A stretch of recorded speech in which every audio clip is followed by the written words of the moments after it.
करते हैं with the class, क्योंकि अपन को जल्दी से दो टॉपिक्स को निपटाना है और सबको अपने अपने घर जाना है। तो अभी एक सेकेंड।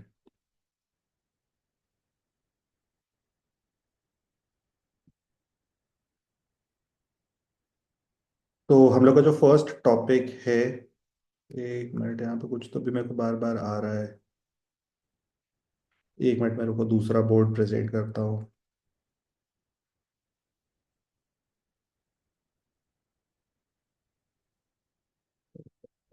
आई बिलीव तुम लोग को बोर्ड विजिबल होगा मेरा।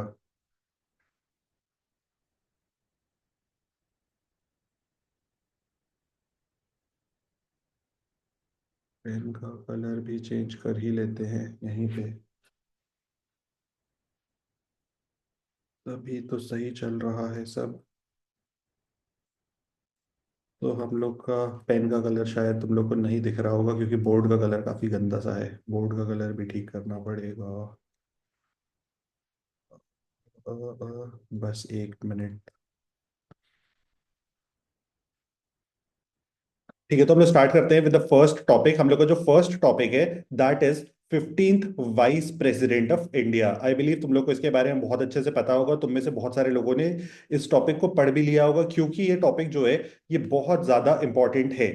तो अब एक सेकेंड में कुछ लोगों को एडमिट करना पड़ रहा है मेरे को, इसलिए थोड़ा सा मैं दो साइड पे फंस गया हूँ। हाँ, तो 15th vice president of India जो टॉपिक है, अपने आप में बहुत ज्यादा इंपॉर्टेंट है। इंपॉर्टेंस इसलिए है इस टॉपिक की, क्योंकि ये डायरेक्टली लीगल से निकला हुआ टॉपिक है। सबसे पहले हम लोग इसको दो तीन पार्ट्स में कवर करने वाले हैं। अपन डायरेक्टली इस पे मेन चीज पे जंप नहीं करेंगे कि कौन बना 15th वाइस प्रेसिडेंट, उसने किसको इलेक्शन में हरा दिया, कैसे वो इलेक्शन को जीता, कैसे अमित शाह ने उसके लिए वोट्स को लेके आया। ये सारी चीजें तुमको पूछी भी नहीं जाती हैं। तुमको जो चीजें पूछी जा सकती हैं वो होंगी रिलेटेड टू कॉन्स्टिट्यूशन, कि अब कॉन्स्टिट्यूशन यहाँ पे कैसे यूज में आएगा और कॉन्स्टिट्यूशन के कौन से इंपॉर्टेंट प्रोविजंस तुमको पता होने चाहिए in relation to vice president of India.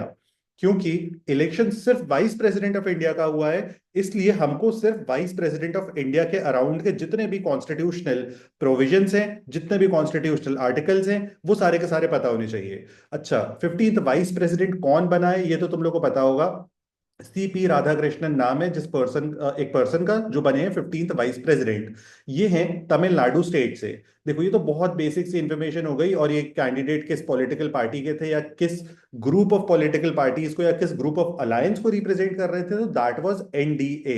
NDA का फुल फॉर्म होता है नेशनल डेमोक्रेटिक अलायंस। तो नेशनल डेमोक्रेटिक अलायंस को रिप्रेजेंट कर रहे थे कैंडिडेट सीपी राधाकृष्णन, जो इलेक्शन को जीत गए हैं। तमिलनाडु से आते हैं, तमिलनाडु स्टेट को बिलोंग करते हैं। लेकिन हम लोग उस पर डायरेक्टली जंप इन नहीं कर रहे हैं। हम लोग सीपी राधाकृष्णन से रिलेटेड फैक्ट्स को नहीं पढ़ रहे हैं। हम लोग पढ़ रहे हैं constitutional provisions related to vice president of India.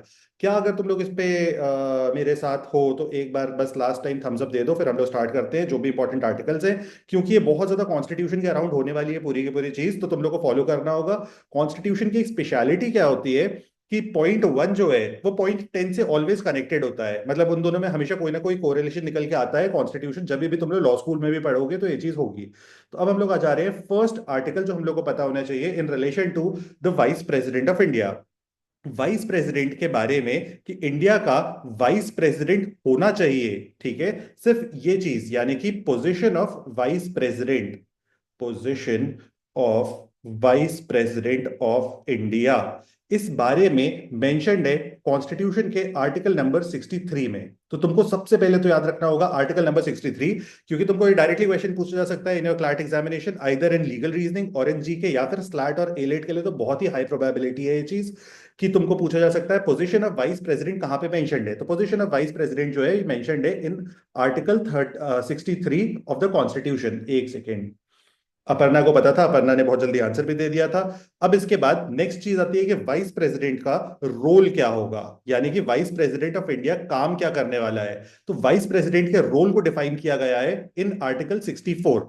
तुमको एक क्रोनोलॉजिकल ऑर्डर को याद रखना है कि सबसे पहले आएगा 63, 63 में पोजीशन ऑफ वाइस प्रेसिडेंट है, 64 पे बताया जाएगा कि वाइस प्रेसिडेंट काम क्या करता है। अब वाइस प्रेसिडेंट के जब काम को डिफाइन किया गया है, तो यहां पे उन्होंने बोला है कि ये जो पर्सन होगा, ये होगा chairman of Rajya Sabha of India. यानी कि इंडिया के पार्लियामेंट का, सिंपल भाषा में बोला जाए तो जो अपर हाउस है उसका लीडर होगा। चेयरमैन वर्ड को रिप्रेजेंट जो किया गया है, चेयरमैन वर्ड सिग्निफाई किस चीज को करता है, तो चेयरमैन वर्ड बताता है स्पीकर को। यानी कि अगर हमको दोनों टर्म्स में क्वेश्चन पूछा जाएगा कि who is the chairman of Rajya Sabha, तो तुम्हारा आंसर होगा वाइस प्रेसिडेंट ऑफ इंडिया।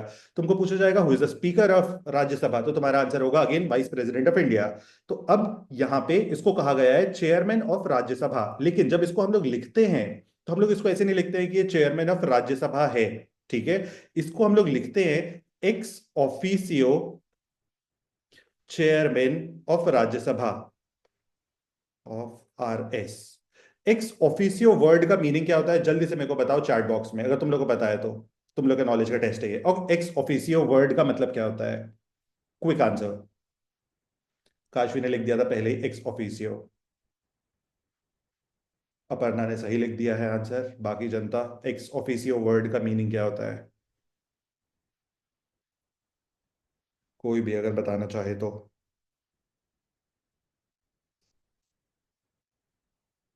श्रुति ने लिखा है current person holding that position. ठीक है, अपर्णा ने लिखा था बाय डिफॉल्ट।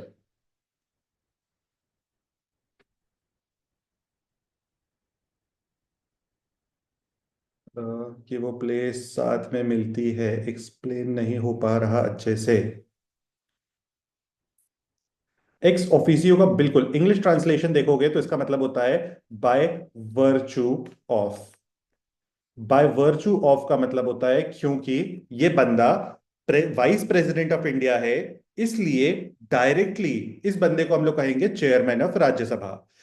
तो ये बाय वर्च्यू ऑफ रिप्रेजेंट करना चाहता है, जो अपर्णा ने बोला बिल्कुल टेक्निकल करेक्ट करेक्ट टर्म में, बाय डिफॉल्ट। इसको तुम इस तरह से भी याद रख सकते हो, बाय डिफॉल्ट। बाय डिफॉल्ट का मतलब होता है क्योंकि एक पर्सन एक पर्टिकुलर पोजीशन को होल्ड कर रहा है, इसलिए हमने उसको एक सेकंड पोजीशन दे दिया है।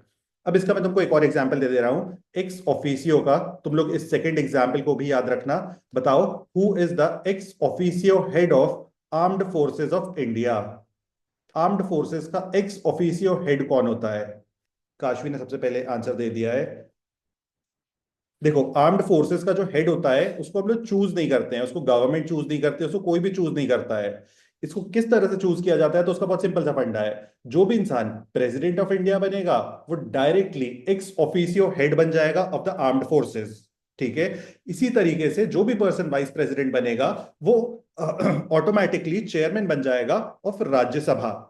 इसी चीज को यहां पे बताने की कोशिश की गई है through the word ex officio. Ex officio का टेक्निकल जो बेसिक इंग्लिश मीनिंग है, जिसको हम लोग की कॉन्स्टिट्यूएंट असेंबली ने इंटरप्रेट किया था, that was by virtue of. By virtue of का मीनिंग अगर ध्यान रखना है तो बाय डिफॉल्ट याद रखना। लेकिन तुमको दोनों पता होने चाहिए, दोनों ही तुम्हारे लिए काफी ज्यादा इंपॉर्टेंट है।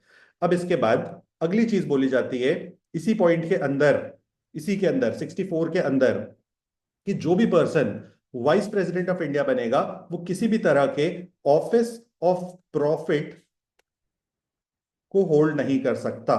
किसी भी ऑफिस ऑफ प्रॉफिट को होल्ड नहीं कर सकता। Can not hold an office of profit, अगर तुम अपने नोट्स में लिख रहे हो तो ऑफिस ऑफ प्रॉफिट को होल्ड नहीं कर सकता उसका मतलब क्या होता है, जल्दी से बताओ अभी। तुम लोग की चांस है आज बहुत ज्यादा, क्योंकि तुम लोग को ये सब चीजें पता है। तुम लोग को मतलब आधे लोग पढ़ चुके होंगे इस चीज को, तो रिविजन है। X office of profit.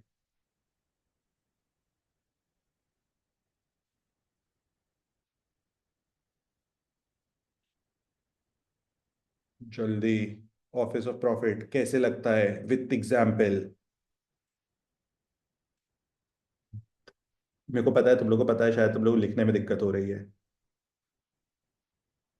इसका मीनिंग याद रखना। ऑफिस ऑफ प्रॉफिट का मतलब होता है जो तुम सैलरी या जो भी तुम पैसा बना रहे हो, ये इसका सिर्फ एक सिंगल सोर्स होना चाहिए, and that single source should be the salary of vice president of India.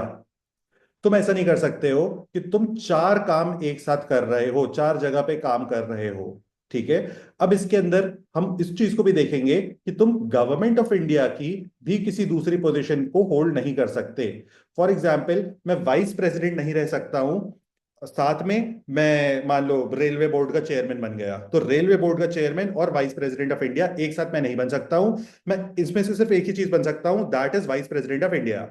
लेकिन जब मैं रेलवे बोर्ड का चेयरमैन बन रहा हूं तो इसके साथ मैं किसी दूसरी चीज को कर सकता हूं, क्योंकि मैं रेलवे का एम्प्लॉय हूं अभी। लेकिन जब मैं वाइस प्रेसिडेंट बनूंगा तब मैं सिर्फ वाइस प्रेसिडेंट बनूंगा। हाँ जी राघव, आप कुछ लिखना चाहते हो तो आप लिख सकते हो। कृष्णा ने काफी अच्छा रीजन दिया है।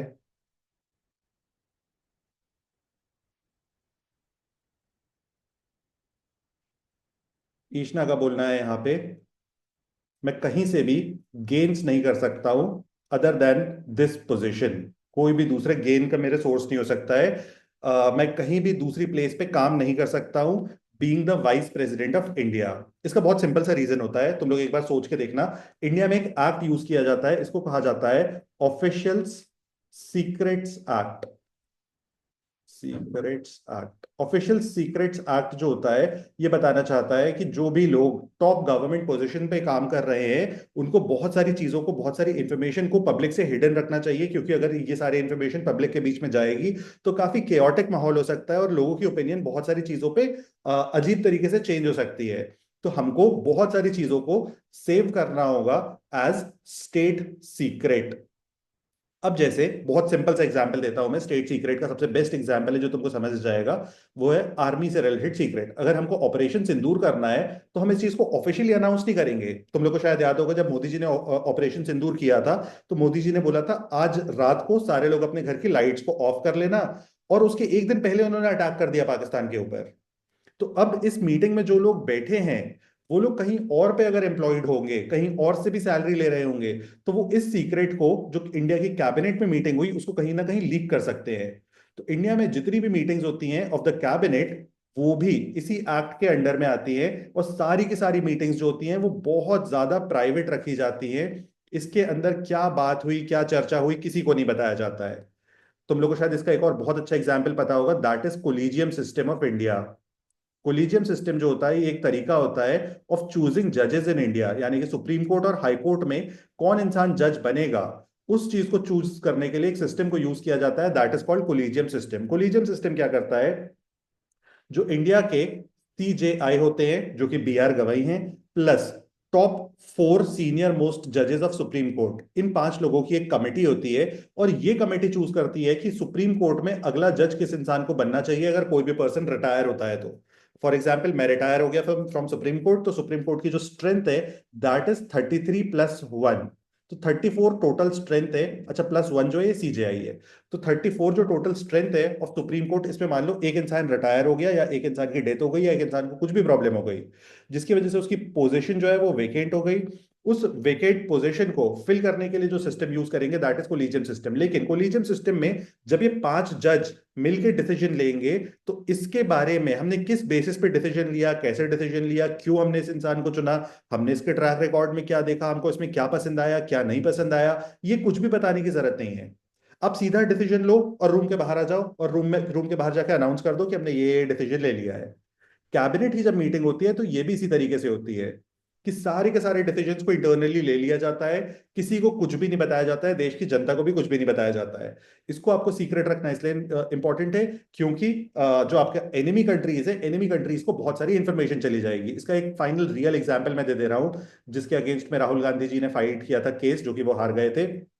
जब इंडिया ने रफाइल डील की थी, रफाइल जेट को बाय किया था, रफाइल बाय द वे हम लोग ने किस कंट्री से बाय किया था, जल्दी से बताओ चैट बॉक्स में। किस कंट्री से हम लोग ने रफाइल बाय किया था? कृष्णा ने बोला है सबसे पहले फ्रांस, काशवी ने बोला है फ्रांस, तुति ने बोला है फ्रांस, अपर्णा ने भी बोला है फ्रांस। एक लास्ट क्वेश्चन, क्योंकि तुम लोगों ने सही आंसर बता दिया। रफाइल को बनाने वाली कंपनी का क्या नाम है? जल्दी से बताओ। अब रफाइल की कंपनी का नाम भी पता होना चाहिए तुम लोग को। नहीं वंशिका, गलत है तेरा आंसर। जल्दी जल्दी जल्दी, जितनी रफ्तार से तुम लोगों ने फ्रांस लिखा था, राज को पता होगा पक्का। नहीं, राज ने भी फ्रांस लिखा है। जल्दी बताओ, रफाइल को किस कंपनी ने मैन्युफैक्चर किया है? कंपनी से आई बिलीव समझ आ रहा होगा तुमको कि जो पूरा वेस्टर्न वर्ल्ड है, यूरोप है, यूएस है, वहां पे सारी की सारी चीजें कोई ना कोई प्राइवेट कंपनी करती है, अनलाइक इंडिया। याद रखना, कंपनी का नाम है डसॉल्ट। अनमोल ने लिखा है। नहीं नहीं, तो कंपनी का नाम है डसॉल्ट, डसॉल्ट एविएशन। तो डसॉल्ट एविएशन नाम की एक कंपनी ने इसको बिल्ड किया था। अब जैसे रफाइल है, तो रफाइल हमने फ्रांस से बाय किया। ठीक है, जब हम लोग फ्रांस से बाय करेंगे तो रफाइल की जो एक्चुअल कॉस्ट है, ठीक है, इसको हम लोग कभी भी डिस्क्लोज नहीं करेंगे, इसकी कॉस्ट को हम लोग कभी भी डिस्क्लोज नहीं करेंगे। CLOSE, स्पेलिंग बहुत ज्यादा गलत हो रही है। तो इसकी कॉस्ट को डिस्क्लोज नहीं करेंगे। मैं इसका रीजन भी बता देता हूँ, शायद तुम लोग को हमेशा के लिए क्लैरिटी आ जाएगी कि हम इस चीज को क्यों करते हैं। ये जो कॉन्सेप्ट है ऑफिशियल सीक्रेट्स एक्ट का, याद रखना इसको 1923 में लाया गया था। 1923 में अगर आप किसी चीज को बना रहे हो, विच मींस अंग्रेजों ने बनाया है। ठीक है, तो अंग्रेज जब किसी चीज को करते थे ना, तो बहुत दिमाग लगा के करते थे। आज के इंडिया जैसे हम लोग किसी भी चीज को नहीं करते थे। तो अब क्या हुआ कि हमको डिस्क्लोज नहीं करना है। डिस्क्लोज नहीं करने का जो अंग्रेजों ने रीजन लिख दिया था कि अगर हम किसी भी आर्मी इक्विपमेंट को बाय कर रहे हैं, ठीक है, तो आर्मी इक्विपमेंट को बाय करने के वक्त पे अगर हम कॉस्ट को डिस्क्लोज कर देंगे, तो जो हमारा एनिमी है वो इस चीज को फिगर आउट कर पाएगा कि हमने उसके अंदर क्या क्या आर्म्स को लगाया है। यानी कि अगर आप टोटल उसकी कॉस्ट बता दोगे तो आपको पता चल जाएगा कि कितने कॉस्ट का क्या आम आता है, तो आपने कितने स्ट्रेंथ का बॉम्ब लगाया होगा या कितने स्ट्रेंथ की मिसाइल लगाई होगी। इस चीज को एनिमी कंट्री फिगर आउट कर लेती है। क्या तुम लोग ये बात चमकी? तो इसलिए इस कॉस्ट को डिस्क्लोज ही नहीं करना चाहिए। अगर एग्जाम्पल अच्छा ना लगा हो तो आर्मी वाला याद रखना, ये ऊपर वाला, रफाइल ना समझाओ तो।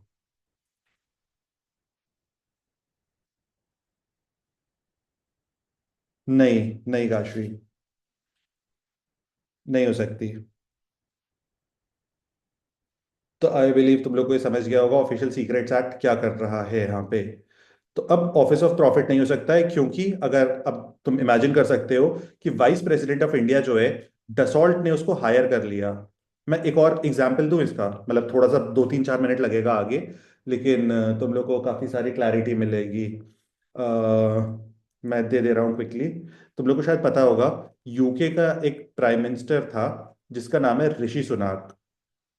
सुना है नाम या नहीं सुना है? ऋषि सुनाक को ही इलेक्शन में हराया था स्टारमर ने। ऋषि सुनाक जो था, ये कंजर्वेटिव पार्टी का कैंडिडेट था, जो हम लोग उस दिन बात कर रहे थे, conservative party and labour party. तो ये प्राइम मिनिस्टर था, एक्स पीएम ऑफ यूके। तो ऋषि सुनाक के साथ क्या हुआ है अभी, ऋषि सुनाक को एज एडवाइजर एक कंपनी ने हायर कर लिया है। कंपनी जो है वो यूएसए की है। तो यूएसए की एक कंपनी ने ऋषि सुनाक को हायर कर लिया एज एडवाइजर। शायद गूगल ने किया है, मेरे को याद नहीं है एग्जैक्टली, लेकिन शायद गूगल ने किया है। एक बार तुम लोग चेक कर लेना, लेकिन एक बहुत मेजर कंपनी ने, एप्पल, गूगल, ऐसी किसी कंपनी ने हायर कर लिया है ऋषि सुनाक को। यानी कि तुम इमेजिन कर सकते हो, देश का जो प्राइम मिनिस्टर है, एक्स पीएम, उसको किसी दूसरे बंदे ने हायर कर लिया। तो अब जैसे इसकी हायरिंग होगी तो तुम समझ सकते हो ऋषि सुनाक जो था वो इतनी पावरफुल पोजीशन पे था कि उसको उस देश के सारे सीक्रेट्स पता होंगे।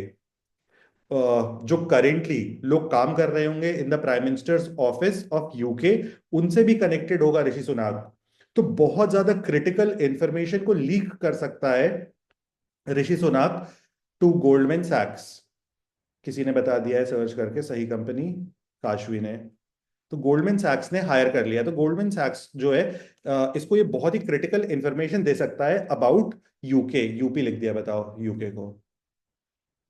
तो यूके की बहुत क्रिटिकल इंफॉर्मेशन लीक की जा सकती है। इस चीज को अवॉइड करने के लिए हम लोग ने इस कॉन्सेप्ट को लाया है, ऑफिस ऑफ प्रॉफिट, कि तुम भाई कहीं दूसरी जगह काम ही नहीं कर सकते हो। एब्सोल्युटली बैन कर दिया हमने तुमको कि तुम कहीं और दूसरी जगह काम नहीं करोगे, क्योंकि इंडिया एक वीकर कंट्री है और इंडिया एक बहुत ही मैसिव कंट्री है जहां पे बहुत सारी प्रॉब्लम्स हैं। आज हम लोग वेस्टर्न कंट्रीज की तरह डेवलप नहीं है कि हम उन चीजों को, उन प्रॉब्लम्स को अफोर्ड कर पाए, या हमारी डेमोक्रेसी इतनी मेच्योर नहीं है कि हम उन चीजों को कर पाए। क्योंकि इंडिया में तो ऐसा होता है ना, 100 रुपए लेके इंसान किसी को भी वोट दे देता है, 5 साल फिर भले ही उसको झेलता रहे। तो ये सारी प्रॉब्लम्स होती है। तो आर्टिकल 64 के अंदर ये 2 3 चीजें लिखी हुई हैं जो तुमको अच्छे से पता होनी चाहिए। अब हम लोग आ रहे हैं नेक्स्ट पे। Next is article 65। एक बार मेरे को बता दो, यहां तक कोई दिक्कत है तो, या इतने में कोई दिक्कत नहीं है तो भी। आर्टिकल 65 जो है ये काफी इंपॉर्टेंट है। आर्टिकल 65 बोलता है कि in case president of India, जो कि करेंटली है द्रौपदी मुर्मू, द्रौपदी मुर्मू को अगर कोई भी प्रॉब्लम हो जाती है, या द्रौपदी मुर्मू का जो ऑफिस है या office of president of India है, ये किसी भी तरह से खाली हो जाता है, वेकेंट हो जाता है, अब वो किस रीजन से हो सकता है, मान लो द्रौपदी मुर्मू का मन किया कि मैं रिजाइन कर दूं, या द्रौपदी मुर्मू का मन कर सकता है कि मतलब मन क्या करेगा, मान लो उनकी तबीयत खराब हो गई, या मान लो उनकी डेथ हो गई। तो इन सारे सिनेरियोज पे डायरेक्टली इनको जो बंदा सक्सीड करेगा, that is going to be vice president of India. तो यहां पे जो वाइस प्रेसिडेंट ऑफ इंडिया है, ये एक्ट करेगा एज द प्रेसिडेंट। तो यहां पे डायरेक्टली प्रेसिडेंट की सारी रिस्पॉन्सिबिलिटीज आ जाएंगी वाइस प्रेसिडेंट के ऊपर। अब इसी के बियॉन्ड एक और कॉन्सेप्ट होता है जो तुमको पता होना चाहिए, जो इस आर्टिकल के अंदर नहीं लिखा है। ठीक है, इसको, अच्छा, इस चीज को कहा जाता है एक्टिंग प्रेसिडेंट।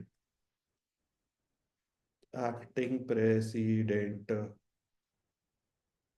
एक्टिंग या फिर एक्ट एज प्रेसिडेंट का भी यही मतलब था, लेकिन जो टेक्निकल टर्म है उस पर अपन चलते गए हैं एक्टिंग प्रेसिडेंट।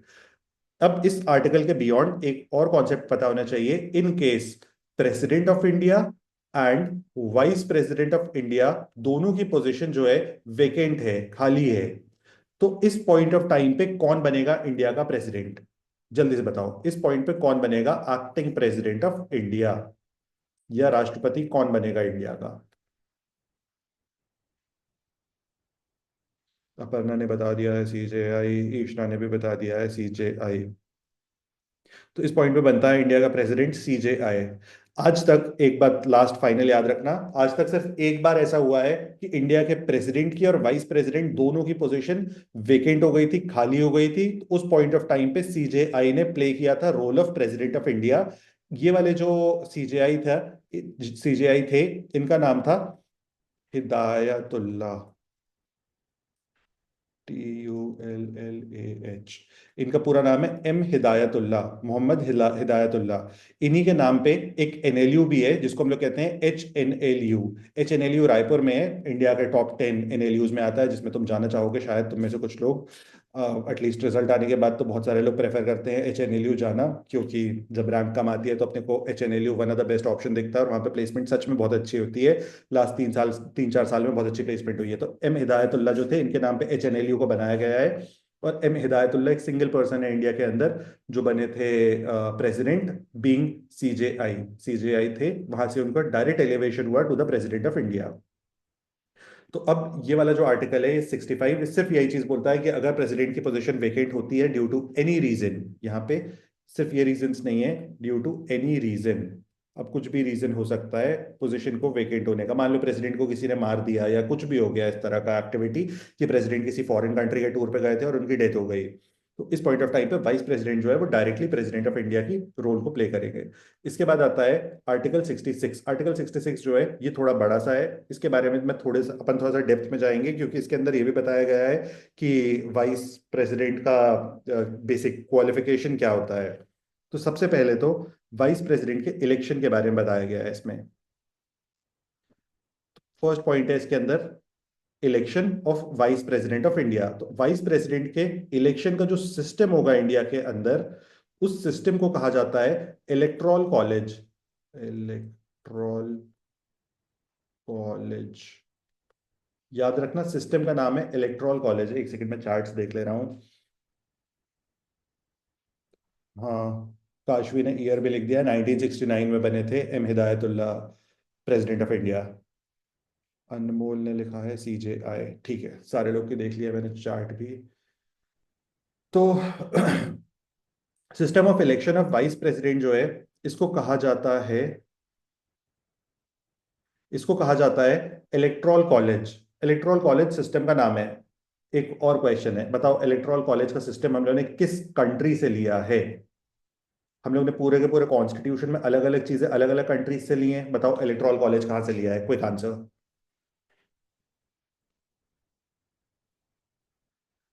ईशना ने लिखा है US। बाकी जनता, इलेक्टोरल कॉलेज कहाँ से लिया है? जल्दी बताओ भाई, इतना समय थोड़ी है।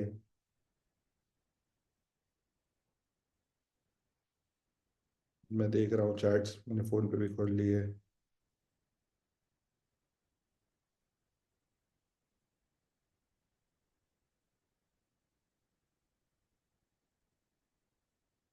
स्वाति ने लिखा है यूएस।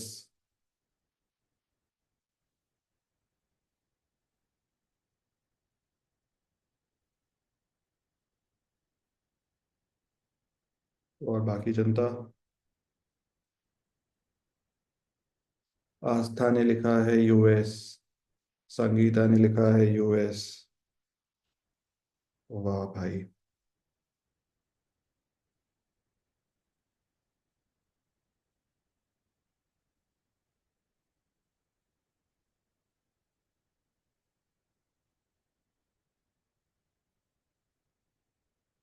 तो पहली बात तो याद रखना, जो तुम लोग के लिए, चलो एक और इंसान ने आंसर दिया है, काशवी ने।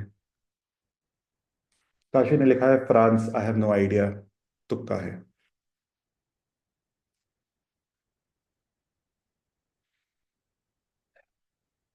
तो देखो, पहली बात, इलेक्ट्रॉल कॉलेज जो है, छोड़ो यहाँ नहीं, यहाँ लिखेंगे नई जगह पे। तो यूएसए में एक सिस्टम को फॉलो किया जाता है for election of president of US.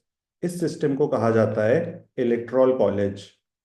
तुम लोग यही बोलना चाहते हो? अगर यही बोलना चाहते हो तो बताओ, थम्स अप दे दो जितने भी लोगों ने लिखा था यूएस। क्योंकि सबने यूएस ही लिखा था जितने भी लोगों ने आंसर दिया था।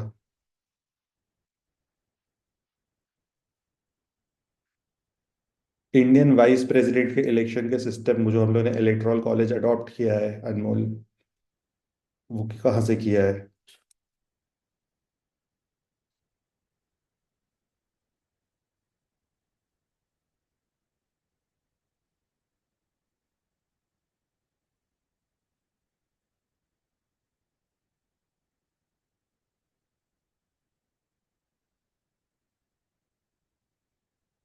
ठीक है। तो ये जो इलेक्ट्रॉल कॉलेज होता है यूएस के प्रेसिडेंट को इलेक्ट करने वाला, ये इलेक्ट्रॉल कॉलेज बहुत ज्यादा डिफरेंट होता है।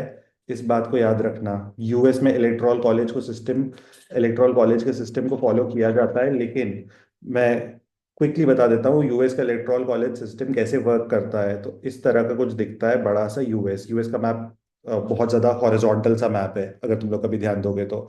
और इसमें इस तरह से स्टेट्स बने हुए हैं। तो मान लो ये सारे के सारे स्टेट्स हैं, टोटल यूएस में जो स्टेट्स हैं वो 50 स्टेट्स हैं। अब इन 50 स्टेट्स में जब इलेक्शन होता है, तो हर स्टेट में बेस्ड ऑन पॉपुलेशन कुछ नंबर ऑफ सीट्स हैं। जैसे कि इंडिया में होता है कि उत्तर प्रदेश में 80 सीटें, मध्य प्रदेश में 30 सीट है, राजस्थान में 50 सीट है। मैंने फिगर्स एकदम ऐसे एक्यूरेट नहीं बोले, लेकिन मैं एग्जांपल दे रहा था कि कुछ नंबर ऑफ सीट्स होती हैं। ठीक है, इन्हीं सीट्स का टेक्निकल वर्ड जो होता है वो होता है कॉन्स्टिट्युएंसी। तो ये कॉन्स्टिट्युएंसीज होती हैं। इसी तरह से यूएस में भी कॉन्स्टिट्युएंसीज होती हैं। तो यूएस में जो सबसे बड़ा स्टेट है साइज में, दैट इज अलास्का। अलास्का, ये बातें याद रखना, इसलिए सिर्फ मैं बता रहा हूँ एक्स्ट्रा चीजें। जो स्टेट सबसे बड़ा है population wise, that is California. California में सबसे बड़ी पॉपुलेशन है। कैलिफोर्निया जो है, इसको तुम लोग देख सकते हो एज यूपी ऑफ यूएस, की उत्तर प्रदेश है वहां का। जो भी कैलिफोर्निया जीतता है उसकी बहुत ज्यादा हाई प्रोबेबिलिटी हो जाती है ऑफ विनिंग द इलेक्शन। अब यूएस में जो टोटल इलेक्टोरल कॉलेज वोट्स है जो यूएस के प्रेसिडेंट के लिए यूज किए जाते हैं, दैट इज 538। अभी जो 538 वोट्स है, ये सारे के सारे स्टेट्स में डिवाइडेड है। ठीक है, तो अब मान लो ये कैलिफोर्निया है। तो जो 538 है, इसमें से 55 वोट्स जो है वो है फॉर कैलिफोर्निया। अब मान लो ये एक स्टेट है यहाँ पे, ये है टेक्सास। तुम लोगों ने शायद नाम सुना होगा, बहुत फेमस सा स्टेट है। यहाँ पे बहुत सारी गैंगस्टर मूवीज बनती है यूएस की। टेक्सास में मान लो 40 सीट है। ठीक है, तो 55 यहाँ पे है, 40 यहाँ पे है। अब यहाँ पे क्या होगा, अगर किसी भी इंसान को इलेक्शन जीतना है तो 538 में से उसको 270 सीट्स चाहिए होंगी to win the election. Basic math है, शायद तुम लोग लगा पा रहे होगे। 50% के ऊपर चली गई। 50% जो होगा यहाँ पे वो निकल के आएगा 269। तो 269 के ऊपर जो भी कैंडिडेट जाएगा वो जीत जाएगा यूएस के प्रेसिडेंट का इलेक्शन। इतना तो चमका होगा, आई बिलीव इतने में तो कोई दिक्कत नहीं हो सकती। अब यूएस के अंदर क्या होता है, सबसे मैजिकल चीज जो है अमेरिका में, एकदम ही अमेरिकन चीज, उनके इलेक्टोरल कॉलेज सिस्टम में। मैं इजी फिगर ले रहा हूं। 40 सीट्स मैंने बताई, टेक्सास में है। अब टेक्सास में दो कैंडिडेट्स होंगे, एक रिपब्लिकन पार्टी का होगा, एक डेमोक्रेटिक पार्टी का होगा। दो पॉलिटिकल पार्टीज है, वहां की बीजेपी और वहां की कांग्रेस। तो ये रिपब्लिकन पार्टी है, ये डेमोक्रेटिक पार्टी है, मान लेते हैं हम लोग। अब अगर रिपब्लिकन पार्टी, जिसको ट्रम्प रिप्रेजेंट करता है और उसको रिप्रेजेंट करती है कमला हैरिस, ट्रम्प की जो पार्टी है, अगर वो यहाँ पे 22 सीट्स जीत जाती है, ठीक है, और कमला हैरिस की पार्टी जो है वो यहाँ पे 18 सीट जीत जाती है, तो अब यूएस का इलेक्टोरल कॉलेज क्या करता है, वो बोलता है कि जो भी इन 40 सीट्स में से मेजॉरिटी लेके आएगा, वो टोटल 40 सीट्स जीत जाएगा। तो अब डोनाल्ड ट्रंप की ये 40 सीट हो गई। क्या ये बात समझी तुम लोग को? इसको कहा जाता है, इस सिस्टम को, winner takes it all. Takes it all. तो अब इस तरह से करते हुए यूएस के 50 स्टेट्स में आपको मिला जुला के 270 का मार्क चाहिए होता है। ट्रंप ने जीती थी 312 सीट्स। ठीक है, इस तरह से ट्रंप ने टोटल इलेक्शन जो जीता था वो 28 स्टेट्स में जीता था। तो अब जब ट्रंप 28 स्टेट्स में इलेक्शन जीतेगा, यानी कि 28 स्टेट्स में जो टोटल नंबर ऑफ सीट्स होंगी वो ट्रंप की हो जाएंगी। इंडिया में क्या होता है रिवर्स, अगर इसका कंपैरेटिव एनालिसिस देखना चाहोगे, एक बीजेपी होती है, एक कांग्रेस होती है। अब बीजेपी और कांग्रेस में किस तरह से होता है कि 80 सीट है टोटल, मान लो उत्तर प्रदेश में। अब इस 80 में से 50 सीट्स बीजेपी जीत जाती है, 30 सीट कांग्रेस जीत जाती है, तो 50 लोग इनके पार्लियामेंट चले जाते हैं, 30 लोग इनके पार्लियामेंट चले जाते हैं। लेकिन अगर ये इलेक्शन यूएस में हो रहा होता, तो 80 के 80 लोग जो है वो सिर्फ बीजेपी के जीतते, क्योंकि बीजेपी के पास मेजोरिटी थी। तुम लोग को बात समझ में आई क्या, क्या हुआ यहाँ पे? बहुत ज्यादा हैवी तो नहीं था? तो अब दूसरी बात याद रखना कि हम लोग का जो सिस्टम है वो इंस्पायर्ड है।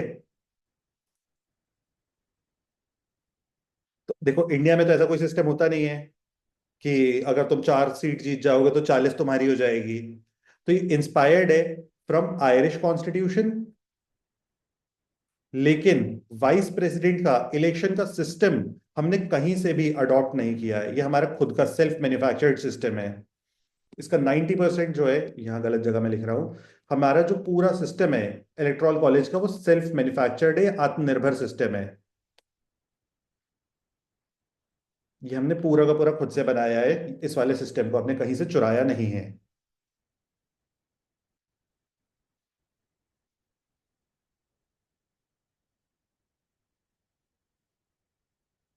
हाँ, स्तुति ने यहाँ पे इसका बहुत अच्छा, भयंकर ही अच्छा एनालिसिस दे दिया, जो तुम लोग में से शायद किसी ने दिमाग लगाया है या नहीं लगाया, कि 80 सीट्स है अगर टोटल, और इसमें एक ही पार्टी सारी के सारी सीट्स जीत जाएगी, तो कॉन्फ्लिक्ट का चांस जो है वो जीरो हो जाएगा।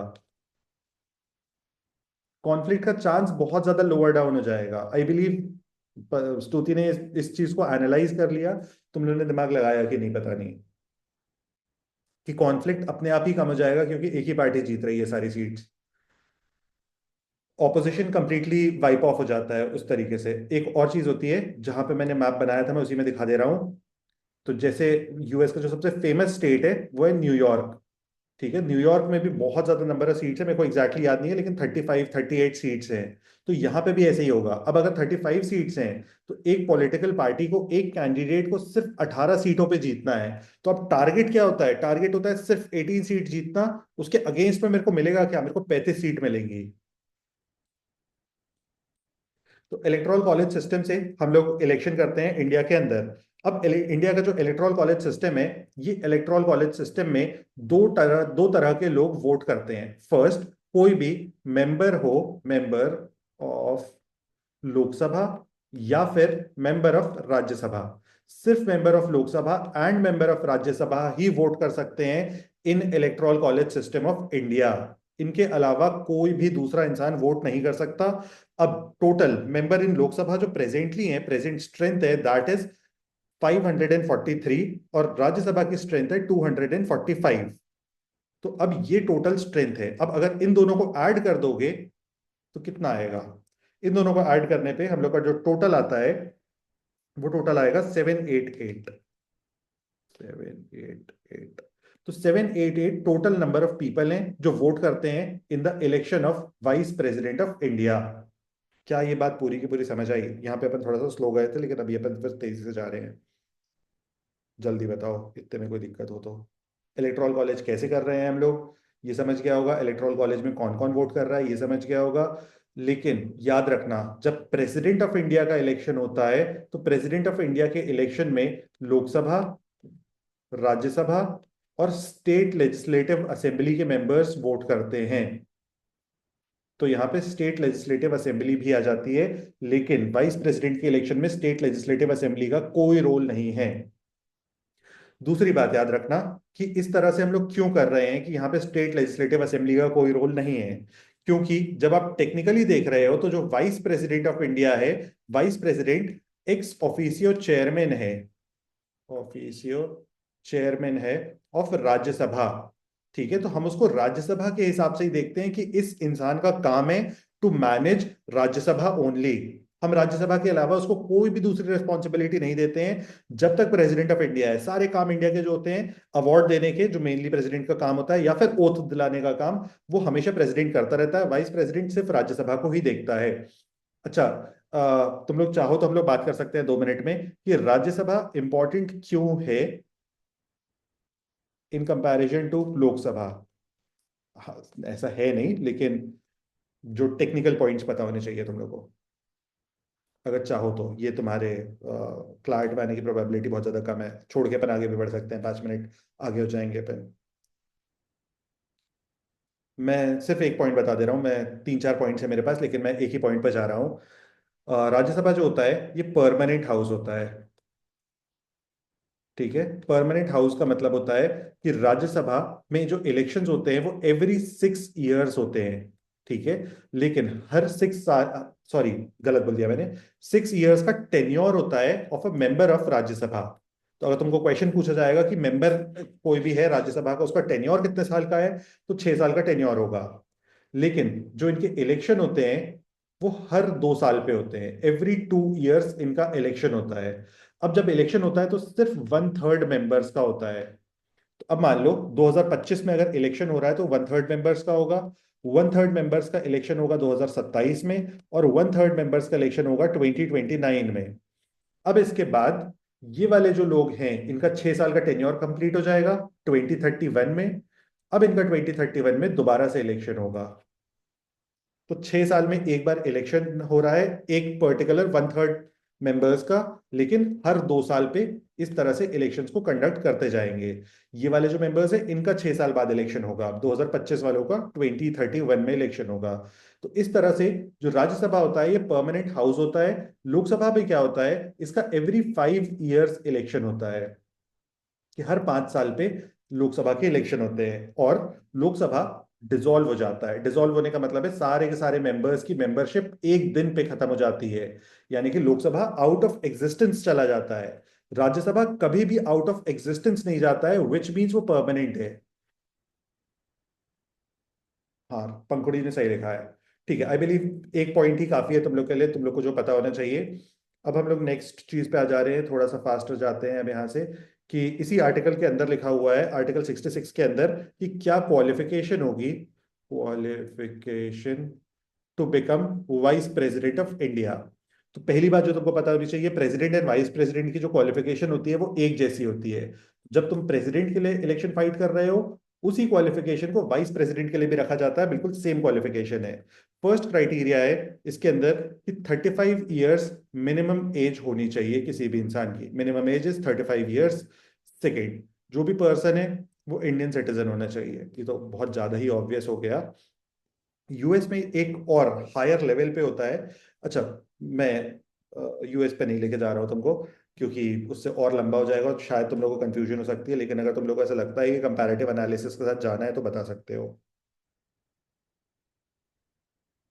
मेरे को नहीं लगता जाना चाहिए, भयंकर ही हो जाएगा तुम लोग के लिए। यूएस इलेक्शंस में अलग से अपन लोग कर लेंगे कवर। यूएस इलेक्शंस जो है वो भी बहुत इंपॉर्टेंट टॉपिक है तुम्हारे एग्जाम के हिसाब से, क्योंकि इस साल ही डोनाल्ड ट्रंप का इलेक्शन हुआ है और डोनाल्ड ट्रंप साल भर न्यूज में है। मतलब रोज हर हफ्ते वो कुछ ना कुछ ऐसा करता है जिससे वो न्यूज में वापस आ जाता है। इंडिया में तो बहुत ज्यादा ही न्यूज में है, टेरिफ और इस सब चीजों की वजह से। अब इसके बाद थर्ड क्वालिफिकेशन होती है कि जो भी पर्सन वाइस प्रेसिडेंट का इलेक्शन फाइट कर रहा है वो पर्सन केपेबल होना चाहिए to become member of Rajya Sabha, become member of Rajya Sabha, which means एक ऊपरी टर्म्स में लें तो इसके पास वैलिड इंडियन वोटर आईडी होनी चाहिए, वोटर आईडी, एक वैलिड इंडियन वोटर आईडी होनी चाहिए, और बाकी जो भी टर्म्स होती हैं to become a member of Rajya Sabha वो सारी की सारी होनी चाहिए, क्योंकि ये राज्यसभा को लीड करने वाला है, राज्यसभा का हेड होने वाला है। इसके बाद इसको क्विट कर देना है all office of profit, all offices of profit, जो भी ऑफिस ऑफ प्रॉफिट्स है इसके, वो इसको क्विट करके आना है वाइस प्रेसिडेंट बनने के लिए, उसके बिना ये नहीं आ सकता है। तो ये चार बेसिक क्वालिफिकेशंस याद रखना, इन चारों के बियॉन्ड जाके तुमको कुछ भी बहुत ज्यादा इन डेप्थ नहीं पूछा जा सकता है। अब इसके बाद आता है अगला आर्टिकल, दिस इज आर्टिकल 67। तो आर्टिकल 66 जो था वो काफी बड़ा सा था, अगर तुम लोग देखोगे तो उस पर तीन चार चीजें थी जिनके बारे में पता होना चाहिए। यहाँ पे बताया गया है वाइस प्रेसिडेंट की टर्म को, vice president president of India की जो टर्म होगी that is going to be a 5 years, 5 साल की टर्म होगी। कंपैरेटिव एनालिसिस यहाँ पे ध्यान रखना कि राज्यसभा के मेंबर की जो टर्म होती है वो होती है 6 ईयर्स, यानी कि जिन लोगों को ये लीड कर रहा है वो लोग उस हाउस में 6 साल तक बैठने वाले हैं, और ये 5 साल तक बैठने वाला है एज देयर हेड। हाँ हाँ काशवी, नॉमिनेटेड मेंबर भी वोट कर सकते हैं। अच्छा एक चीज और, मेरे को लगता है काशवी ने रेज कर दिया है तो अपन कर लेते हैं इसको, थोड़ा सा पीछे जाके। इंडिया में राज्यसभा में दो तरीके से लोग होते हैं। फर्स्ट होते हैं जिनका इनडायरेक्ट इलेक्शन होता है। इनडायरेक्ट इलेक्शन का मतलब क्या होता है? इनडायरेक्ट इलेक्शन का मतलब होता है कि इलेक्टेड रिप्रेजेंटेटिव्स जो हैं, फॉर एग्जांपल जो एमएलए हैं, एमएलसी हैं, ये लोग वोट करेंगे एक बंदे को राज्यसभा का मेंबर बनाने के लिए। दूसरे टाइप के जो मेंबर्स होते हैं राज्यसभा में वो होते हैं नॉमिनेटेड मेंबर्स। नॉमिनेटेड मेंबर्स जो होते हैं इनको नॉमिनेट करता है president of India, president of India nominate करेगा टोटल 12 मेंबर्स को। अभी जो 12 मेंबर्स होते हैं इनको हम लोग इस तरह से देखते हैं कि ये अपने फील्ड के एक्सपर्ट्स हैं, ठीक है, जो भी काम करते हैं उस फील्ड के ये लोग एक्सपर्ट्स हैं। फॉर एग्जाम्पल आज से कुछ साल पहले तक जब मोदी जी का फर्स्ट टर्म चल रहा था उस वक्त पे सचिन तेंदुलकर जो था वो भी मेंबर ऑफ राज्यसभा था, लता मंगेशकर भी मेंबर ऑफ राज्यसभा रह चुकी है, और वर्ल्ड फेमस विजय माल्या भी मेंबर ऑफ राज्यसभा रह चुका है। सिर्फ यही एक ग्राउंड है कि विजय माल्या आज इंडिया नहीं आ पा रहा है क्योंकि वो एक बार मेंबर ऑफ राज्यसभा रह चुका है। पता है क्या तुम लोग को? ये हम लोग एक बार बात कर चुके हैं शायद। हायर एंड पे एज क्राइटेरिया नहीं है। आई बिलीव तुम लोग को समझ गया होगा जो मैं बोलने की कोशिश कर रहा था। यहाँ पे एक और किसी का डाउट है, यहाँ पे वाइस प्रेसिडेंट के लिए और प्रेसिडेंट के लिए मिनिमम एज होती है, मैक्सिमम एज इंडिया में किसी भी चीज के लिए नहीं होती है। नेताओं में, नेताओं की मैक्सिमम एज नहीं होती है। तुम 90 साल के हो जाओ, 100 साल के हो जाओ, जेल में चले जाओ तो जेल से भी तुम सीएम बने रह सकते हो, जैसे कि तुम लोगों ने लास्ट ईयर देखा होगा। उसके बाद कुछ चेंजेस लाने की कोशिश की गई है लेकिन मेरे को नहीं लगता फायदेमंद है। तुम लोग को अगर लगता है तो ठीक है, मतलब उसमें तो फालतू में किसी को भी अंदर कर सकते हैं जो मोदी जी ने लॉ लाया है। 1 महीने के लिए किसी को अंदर करो फिर उसको डिस्qualify कर दो। तो आर्टिकल 67 सिर्फ यही बोलना चाहता है कि 5 साल की टर्म होगी, और 5 साल की टर्म होते ही वाइस प्रेसिडेंट को क्विट करना होगा। लेकिन 67 के अंदर एक और चीज लिखी हुई है कि वाइस प्रेसिडेंट ऑफ इंडिया जो है वो री इलेक्शन फाइट कर सकता है, वो री इलेक्शन के लिए एलिजिबल है, एलिजिबल फॉर री इलेक्शन। री इलेक्शन का मतलब होता है दोबारा वो इलेक्शन में खड़ा हो सकता है, जैसे मोदी जी तीसरी बार हो गए और चौथी बार होने की तैयारी कर रहे हैं। अब इसके बाद लास्ट आता है आर्टिकल 68 एंड 69। 68 अलग अलग कर लेते हैं अपन, ठीक है। आर्टिकल 68 पे आ गए हैं। एक बार मेरे को बस यहाँ तक बता दो तुम लोगों को कोई दिक्कत है तो, ऊपर के जितनी भी चीजें की है अपन लोग ने अभी तक, जल्दी से, अगर कोई मेजर दिक्कत है तो।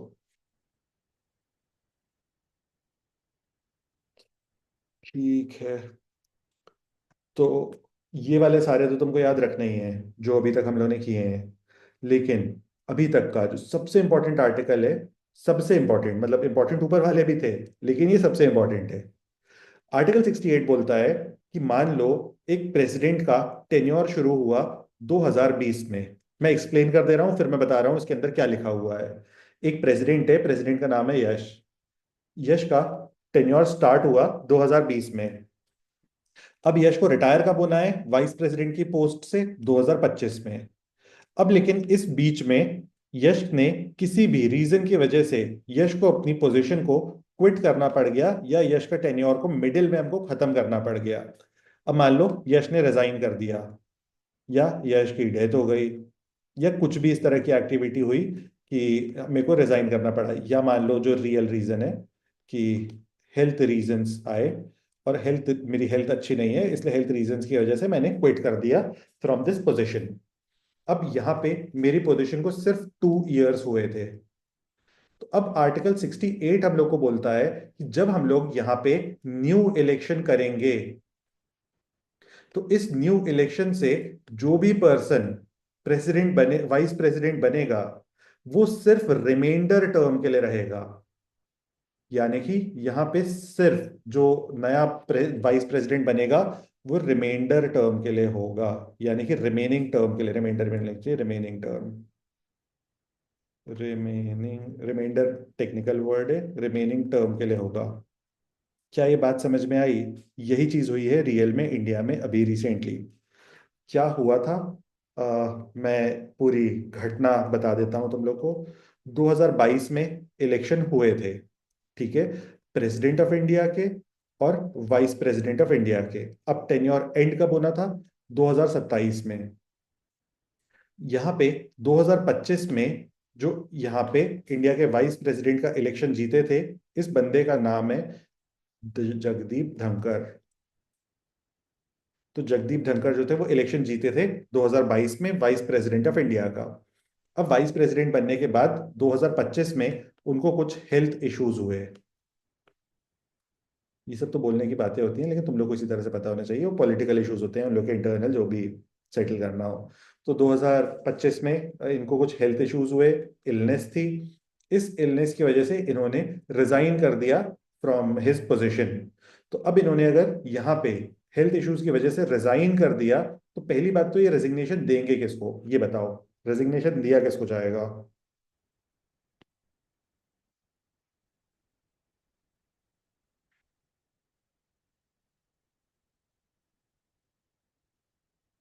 हाँ काशवी, वाइस प्रेसिडेंट और प्रेसिडेंट के इलेक्शन साथ में होते हैं। ये जो मोदी जी बोलते हैं ना, वन नेशन वन इलेक्शन, ये वैसा ही चलता है कि हम दोनों का इलेक्शन साथ में होगा, प्रेसिडेंट एंड वाइस प्रेसिडेंट का इलेक्शन। अनमोल का बोलना है प्रेसिडेंट, ठीक है। स्तुति का बोलना था 130 अमेंडमेंट, प्रेसिडेंट ईशना। सारे लोगों ने वही आंसर लिख दिया है। तो अब इनको अगर रिजाइन करना है तो इन्होंने अपना रेजिग्नेशन दे दिया to the president of India. अब जब ये प्रेसिडेंट ऑफ इंडिया को अपना रेजिग्नेशन दे देंगे तो इनको अपनी ऑफिस को वेकेट करना होगा, इनकी पोजीशन वेकेंट हो गई। अब जैसी इनकी पोजीशन खाली हो जाती है, इस पॉइंट ऑफ टाइम पे यहाँ पे इलेक्शन को कंडक्ट किया जाएगा।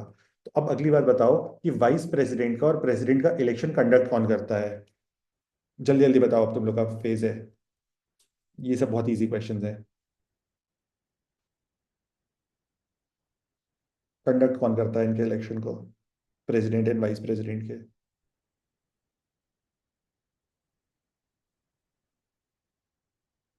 इनके इलेक्शन को कंडक्ट कर दिया काशवी ने, जैसे बताया, election commission of India. Election commission of India किस आर्टिकल में डिफाइंड है? Article of election commission of India, Anmol ने सबसे पहले बताया है आर्टिकल 324। तो आर्टिकल 324 में डिफाइंड है इलेक्शन कमीशन। तो प्रेसिडेंट एंड वाइस प्रेसिडेंट का इलेक्शन कंडक्ट करने की responsibility election commission of India की होती है। इलेक्शन कमीशन आर्टिकल 324 में है। अपन लोग सिर्फ इस पे इसलिए बात कर रहे थे क्योंकि राहुल गांधी के बहुत सारा वोट चोरी के मामले के बाद, बोलने के बाद, ये चीज भी न्यूज में है और तुमको पता होनी चाहिए दोनों फैक्ट्स। अब 2027 में इनका जो टर्न था खत्म होना था जगदीप धनखड़ का, लेकिन 2025 में इन्होंने रिजाइन कर दिया। अब यहाँ पे ये जो रिमेनिंग टाइम है, इस रिमेनिंग टाइम के लिए सिर्फ इलेक्शन कंडक्ट किया गया है। तो इस रिमेनिंग टाइम का जो इलेक्शन है, या इस अब जो भी पर्सन इलेक्ट होगा वो सिर्फ 2027 तक सर्व करेगा, वो 2030 तक सर्व नहीं करेगा। इस बात को तुमको याद रखना है। क्या ये बात क्लियर है? 2027 और 2030 का अंतर, कि जो भी पर्सन अब इलेक्ट होगा वो अकॉर्डिंग टू आर्टिकल 68 सिर्फ और सिर्फ रिमेनिंग टर्म को ही फिल करेगा। रिमेनिंग टर्म के आगे वो बिल्कुल भी नहीं जा सकता। यानी कि 2027 तक के इलेक्ट हुए हैं एक नया पर्सन ओवर जगदीप धनखड़। तो यहाँ पे लिखते हैं अपन। तो जगदीप धनखड़ जो थे, सबसे पहली चीज तो ये थे 14th vice president of India, यानी कि 14th person to become the vice president of India. अब जब इन्होंने रिजाइन कर दिया 2025 में, उसके बाद जब इलेक्शन कंडक्ट हो गया है, तो एक नए पर्सन आ गए हैं, इनका नाम है सीपी राधाकृष्णन।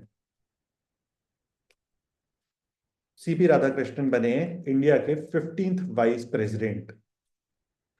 अब अगली बात आती है, अब हम लोग कॉन्स्टिट्यूशन से थोड़ा सा आगे जा रहे हैं टॉपिक की तरफ। कॉन्स्टिट्यूशन वाला पूरा पोर्शन आई बिलीव तुम लोगों को क्लियर होगा। एक और चीज है, एक और चीज है। अब अगर सीपी राधाकृष्णन इलेक्शन जीत जाते हैं, ठीक है, ये इलेक्शन जीत गए मान लो 2025 में, तो अब इनको ओथ कौन दिलाएगा? Oath slash affirmation. पहले तो ये बताओ, ओथ और अफर्मेशन का अंतर क्या होता है? ओथ और अफर्मेशन का अंतर, कौन दिलाएगा वो तो बात की बात है, तो अंतर क्या है? हाँ काशवी, लेकिन पहले ये बता, ओथ और अफर्मेशन, तूने आंसर तो सही दे दिया है। ईशना तूने भी। ओथ और अफर्मेशन का अंतर, difference between oath and affirmation. Affirmation is like acknowledgement. Yes Aparna, हम लोग तो कई बार कर चुके हैं इस पे बात। तो इसके बीच में एक बेसिक सा डिफरेंस याद रखना, कि ओथ जो होती है वो हमेशा रिलीजियस बुक्स पे होती है, जहाँ पे रिलीजन का कोई भी पार्ट आएगा। अब लेकिन क्योंकि तुम गवर्नमेंट पोजीशन को होल्ड कर रहे हो और तुम रिलीजन पे बिलीव नहीं करते हो, रिलीजन जो होता है वो एक डराने का माध्यम होता है। अगर तुम लोग इस बात को समझ सकते हो कि तुम वो होता है ना कि थर्सडे को चिकन नहीं खा सकते, ट्यूसडे को ये नहीं खा सकते, वेंसडे को ऐसा नहीं कर सकते, गाय को खाना खिलाना मैंडेटरी, ये सब रिलीजन का पार्ट है। ठीक है।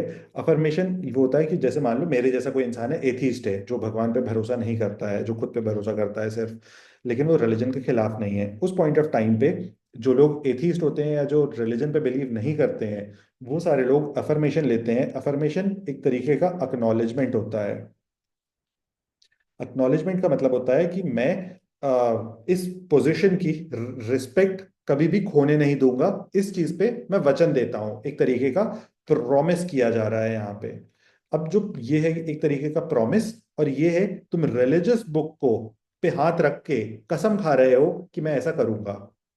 तो अब जैसे मोदी जी हैं, तो मोदी जी रिलीजियस आदमी हैं, तुमको पता है राम मंदिर बनाया है उन्होंने, राम मंदिर का इनॉग्रेशन उन्होंने खुद किया है।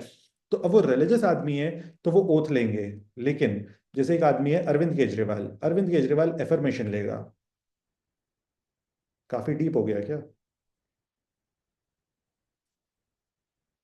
तो सीपी राधाकृष्णन जो है, इनका ओथ या एफर्मेशन कौन करेगा? तो इनके ओथ या एफर्मेशन करने की रिस्पॉन्सिबिलिटी होती है अंडर आर्टिकल 69। मैं सिर्फ ये बताना चाहता था, इस बारे में लिखा गया है आर्टिकल 69 के अंदर। आर्टिकल 69 बोलता है कि इसके ओथ या एफर्मेशन करने की रेस्पॉन्सिबिलिटी होती है प्रेसिडेंट ऑफ इंडिया की। प्रेसिडेंट ओथ दिलाएगा to the vice president of India. Remaining term वाली बात याद रखना, क्योंकि रिमेनिंग टाइम वाली चीज अभी हुई है इंडिया के अंदर।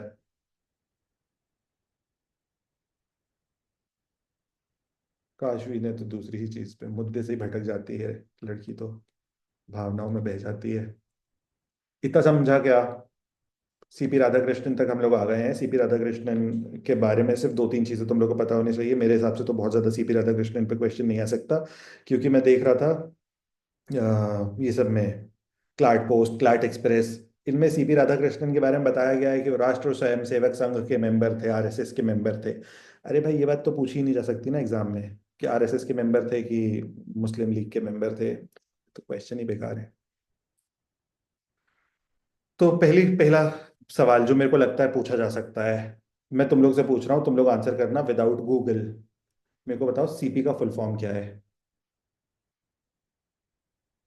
ये क्यों पूछा जा सकता है, मैं तुमको ये भी बताता हूँ। क्योंकि जेलेंस्की का फर्स्ट नेम पूछा था क्लाड 2023 ने, जाके खुद देख लो। जेलेंस्की का फर्स्ट नेम, जेलेंस्की शायद तुम लोग को पता होगा, जो लीडर ऑफ यूक्रेन है, प्रेसिडेंट ऑफ यूक्रेन है, उसका फर्स्ट नेम पूछा था। बताओ सीपी का फुल फॉर्म क्या है? किसी को नहीं पता होगा। अच्छा, एक और चीज उससे भी इंटरेस्टिंग, जब मैं एग्जाम दे रहा था फर्स्ट टाइम क्लैट का, वो ईयर था 2013। तुम लोग उसका पेपर भी उठा के देख सकते हो। 2013 में हम लोग को क्वेश्चन पूछा था। उस वक्त के जो इंडिया के फाइनेंस मिनिस्टर थे उनका नाम था पी चिदम्बरम। पी चिदम्बरम। हम लोग को क्वेश्चन पूछा गया था, पी का फुल फॉर्म क्या है पी चिदम्बरम में। भाई मैं तो देख के ही बेहोश हो गया था। ये मैं इस वक्त पे 11वीं में था। 11th वाला था ये मेरा अटेम्प्ट।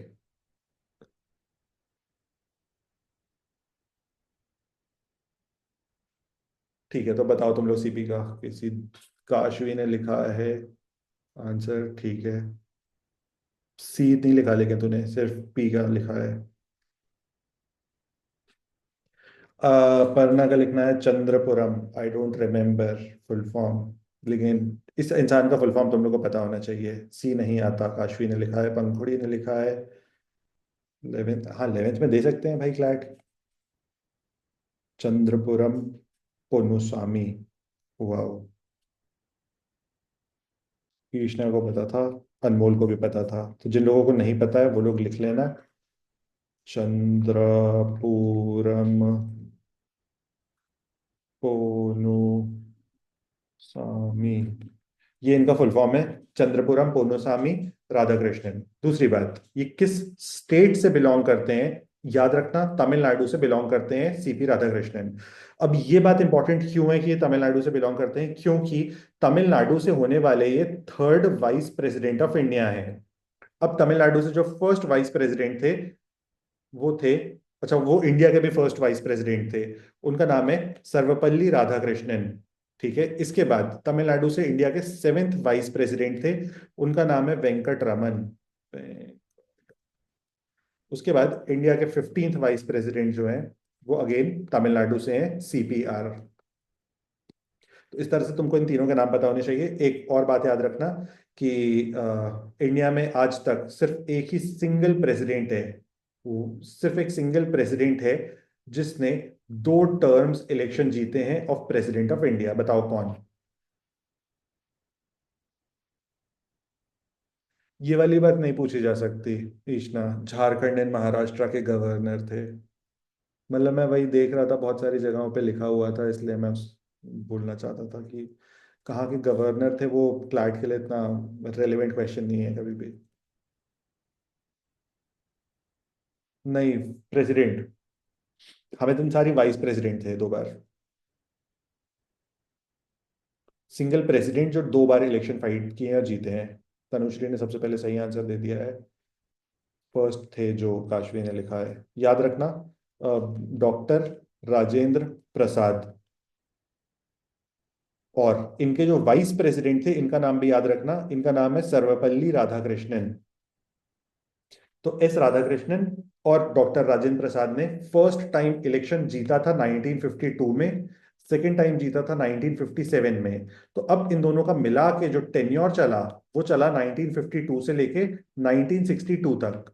आई बिलीव तुम लोग को ये टाइमलाइन समझ आ रही होगी कि किस तरह से इन लोगों का काम चला है। लेकिन प्रेसिडेंट जो है वो सिर्फ एक ही है इंडिया में जिसने दो बार इलेक्शंस जीते हैं और प्रेसिडेंट, यानी कि दो बार कंटिन्यूसली प्रेसिडेंट बने हैं। सिर्फ एक ही इंसान है ऐसा इंडिया के अंदर, और कोई भी नहीं जीता है। अपन लोग कंफ्यूज कब होते हैं, क्योंकि ये क्वेश्चन कई बार पूछा जाता है। अब मैं अगर तुमको ऑप्शन देता ना, राजेंद्र प्रसाद, और मैं तुमको सेकंड, ये ऑप्शन ए है, मैं ऑप्शन बी तुमको जैसे ही दे देता, एपीजे अब्दुल कलाम, तुम मार्क कर देते बी। 100%, 90% लोग इस ऑप्शन पे हमेशा वो हो जाते हैं कि यार एपीजे अब्दुल कलाम के अलावा कौन जीत सकता है दो बार। आई बिलीव तुम लोगों को समझ आ रहा होगा मैं क्या बताने की कोशिश कर रहा हूँ। पंखुड़ी ने लिख भी दिया है कि she was about to write APJ Abdul Kalam. ये बहुत ही ऑब्वियस चॉइस लगता है, इसलिए इसमें कभी भी फॉल नहीं करना। एपीजे अब्दुल कलाम का टेन्योर याद रखना, 2003 से लेके 2000, सॉरी 2002 से लेके 2007। 2002 से लेके 2007 एपीजे अब्दुल कलाम का टेन्योर है। अब इसके बाद देख रहा हूं मैं कुछ छूटा तो नहीं है ऐसा इम्पोर्टेंट सा।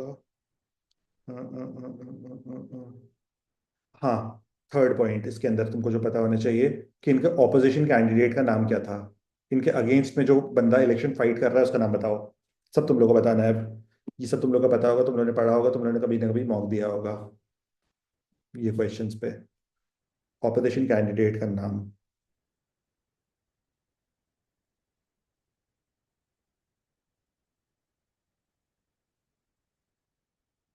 अनमोल ने लिखा है सुदर्शन रेड्डी। सुदर्शन। और कोई नाम बताना चाहे? अपर्णा ने बोला है बी सुदर्शन रेड्डी। बी का मतलब क्या है? मतलब बस तुम लोग को पता होना चाहिए, काशवी ने भी बी सुदर्शन रेड्डी लिख दिया है। बी का फुल फॉर्म भी बता दो।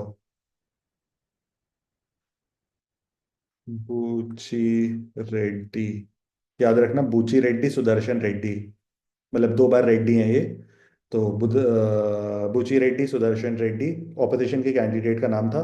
और इनको टोटल वोट्स जो मिले थे वो थे 300। ये भी फिर से नहीं पूछा जा सकता है, लेकिन सिर्फ अपन डिस्कस करने के लिए कर रहे हैं। इनको 300 वोट्स मिले थे। CP राधाकृष्णन को मिले हैं 452 वोट्स। तो अब यहां से तुम लोग अंदाजा लगा सकते हो टोटल वोट्स कितने कास्ट किए गए, टोटल वोट्स वोट्स कितने डाले गए। तो यहां से इस चीज का अंदाजा निकल जाता है कि कितने वोट्स डाले गए हैं। इसके अलावा मेरे को नहीं लगता तुम लोग के लिए कुछ भी और इम्पोर्टेंट है in relation to vice president of India. Vice president से क्वेश्चन अगर तुमको आएगा तो मोस्टली कॉन्स्टिट्यूशन के अराउंड आएगा, और वो किसी टॉपिक के अंदर मर्ज करके आ सकता है। तो तुम लोग ये वाला जो अपन ने सेकेंड पोर्शन किया, इसको इतना ज्यादा याद रखने की जरूरत नहीं है जितना याद रखने की जरूरत है तुमको इस फर्स्ट पोर्शन को, आर्टिकल्स वाले। कहाँ गया आर्टिकल? शुरुआत ही नहीं दिख रही यार अब तो। हाँ, हम लोग ने यहाँ से किया था आर्टिकल 63 से। एक बार बस जल्दी से बता दो तुम लोगों को किसी चीज में कोई दिक्कत है तो।